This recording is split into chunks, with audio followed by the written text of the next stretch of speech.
I'd like to share a few key definitions that serve as valuable reference points on the journey to becoming more self-aware. And it would be helpful to write these down in your notebook. The first is the ego self. The ego self is associated with the physical body self or separate self. And most often people use the word ego to refer to someone who maybe has a high opinion or value of themselves. But the ego is associated with a wide range of different types of expressions and disturbances. Hatred, anger, jealousy, frustration, loneliness, sadness, disappointment. These are all expressions of the ego self. The authentic self, on the other hand, is aligned with feeling peaceful, expressing love, feeling present and in the moment, receptive and open. So when you're having an authentic moment with another person, you're presenting yourself in a real, genuine way, in the energy of honesty, without all the filters and defense mechanisms of the ego self. So the practice is this: to observe yourself on a day-to-day, moment-to-moment basis when you get triggered from being in a calm or relatively calm place into some type of a reaction and disturbance. And to make note at that time, or when you reflect later, that you got triggered into your ego self. And over time, as you start to observe, you're going to notice a lot of things about yourself.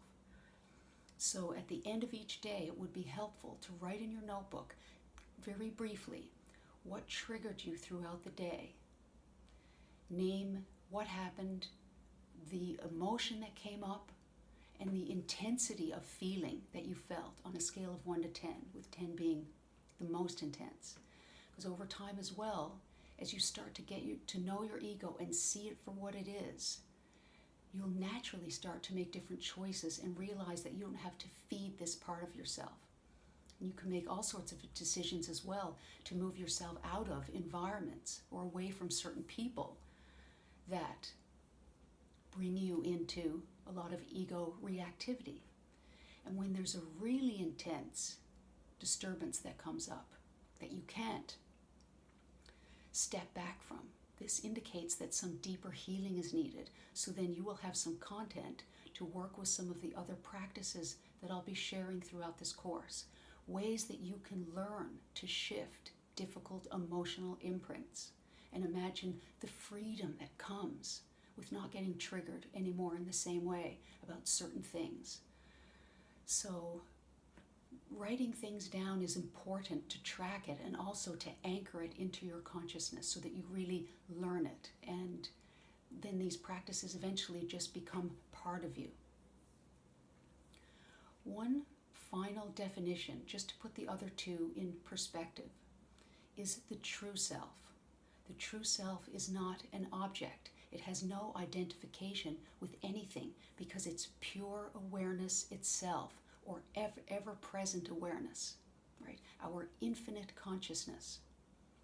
And the more we detach from ego reactivity and start to heal emotional wounds and engage in practices like meditation, you start to experience the deep stillness within, and a whole new journey begins as you continue to raise your vibrational frequency and experience life in a human body in ever-expansive ways of joy and connectedness and a great deal of freedom and understanding. So definitely writing it down is important.